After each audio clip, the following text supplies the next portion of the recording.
Rome a plus de 600 ans, lorsque les hommes de la 3e Légion parthique débarquent sur les côtes d'Afrique du Nord. La Numidie brûle sous le soleil. L'air embaume du parfum tenace des garrigues surchauffées. Mais ces hommes ont l'habitude. Il y a là les vétérans des campagnes orientales de l'empereur Trajan.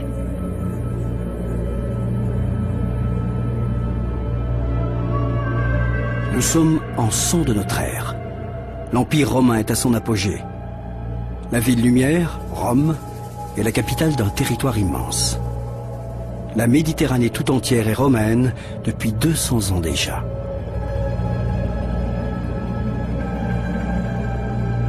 Comment les Romains ont-ils réalisé cette prouesse? Comment ont-ils assujetti des millions d'étrangers, Gaulois, Mauritaniens, Numides, Égyptiens, Arabes ou Parthes? Comment ont-ils bâti ces cités au milieu de contrées arides, attirant à eux des populations nomades depuis des millénaires? Comment pouvaient-ils tenir un territoire de 16 millions de kilomètres carrés et de 80 millions d'habitants? Ceux qui ont longtemps cru que les Romains s'étaient imposés par la seule force de leur légion se sont trompés. En fait, Rome s'est nourrie de l'extraordinaire vitalité africaine. Les ruines des cités perdues d'Afrique du Nord gardent le souvenir de cette mystérieuse alchimie entre deux peuples, deux mondes, deux civilisations. Mais avant d'en arriver là, il a fallu que Rome se débarrasse de tous ses adversaires et les empêche de nuire, à tout jamais.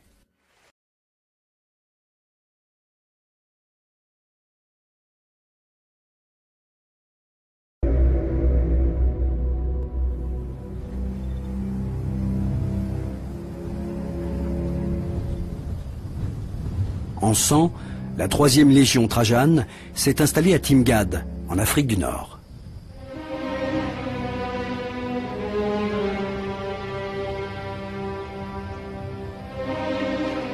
Lorsqu'ils découvrirent les ruines de Timgad et des autres cités romaines d'Afrique du Nord, les archéologues français étaient persuadés d'avoir exhumé la preuve que l'Europe avait amené au rythme des légions la civilisation chez les barbares du Maghreb.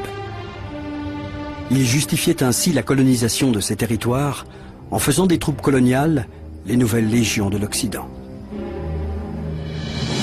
Ils ne pouvaient pas supposer que ce n'était pas l'Afrique qui était devenue romaine, mais que Rome était devenue africaine. Au XIXe siècle, en une poignée d'années, des dizaines d'archéologues s'appliquèrent à sortir du sable cette ville que l'on appellera bientôt la Pompéi d'Afrique. Il faut dire que ces dimensions sont d'autant plus impressionnantes que tous les matériaux qui ont servi à la bâtir ont été amenés sur place. La pierre, le marbre ont fait des dizaines, voire des centaines de kilomètres pour rejoindre cette cité des Aurès, perdue au milieu des montagnes. Parce qu'il était fondé sur un quadrilatère impeccable, on a longtemps cru que le plan de Timgad était plaqué sur celui d'un camp de la Légion. Mais pour comprendre les vestiges laissés par ses habitants, il fallait remonter le temps jusqu'à parvenir aux heures de sa fondation. Ce plan minutieux nous délivre un message que seuls des spécialistes d'architecture antique sont capables de déchiffrer.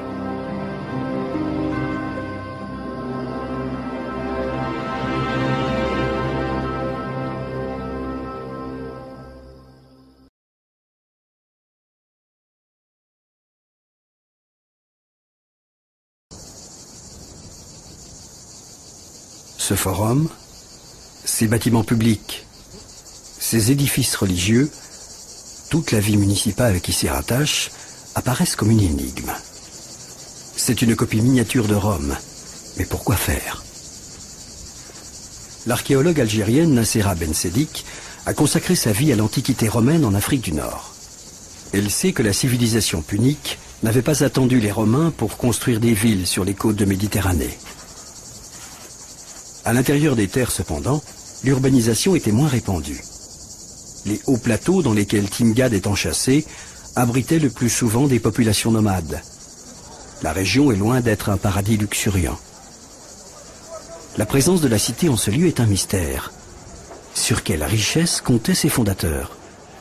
Qui sont ceux qui ont posé les premières pierres de la ville? Pourquoi se sont-ils enfoncés dans des contrées si inhospitalières? C'est dans la ville elle-même que l'on peut trouver les premiers éléments de réponse.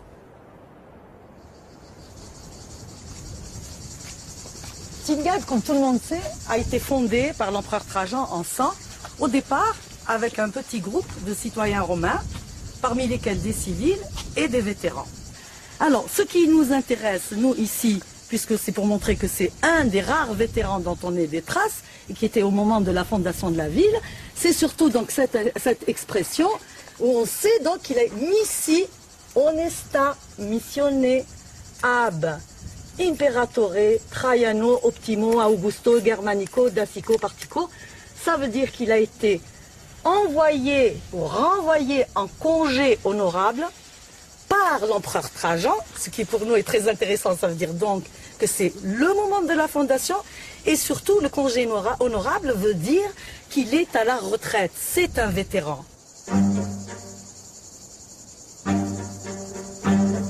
Au début du second siècle de notre ère, les légions s'installent définitivement en Numidie, au nord des Aurès, dans le grand camp de Lambèse. Elles veillent sur une vaste région, la Mauritanie césarienne, comprenant la plus grande partie de l'Algérie actuelle. Mais pour Rome, il s'agit moins d'occuper le terrain que de faire progresser sa civilisation. Après avoir vaincu, les légionnaires posent leur glaive. Ils comptent dans leur rang les meilleurs spécialistes, ingénieurs, architectes, ouvriers spécialisés dans la construction. Ils bâtissent des villes dans la plus pure tradition romaine, mais ils ne font pas que cela, car la plupart du temps, ils y implantent aussi leur famille. Les soldats des cohortes auxiliaires achèvent leur engagement avec un présent de Rome, la citoyenneté. Un diplôme rédigé sur une feuille de plomb leur est remis. Le double est accroché sur le forum à Rome. Après 25 ans de service, les vétérans et leurs enfants sont donc des Romains de plein droit. Ils portent alors la toge, signe distinctif des citoyens. Ils peuvent faire du commerce et s'enrichir assez pour faire élever des statues à la gloire de leurs bienfaiteurs.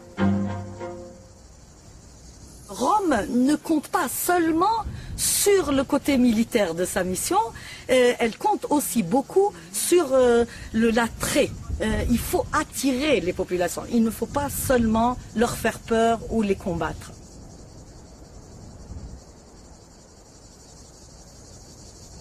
La ville de Timgad est une vitrine de la romanité.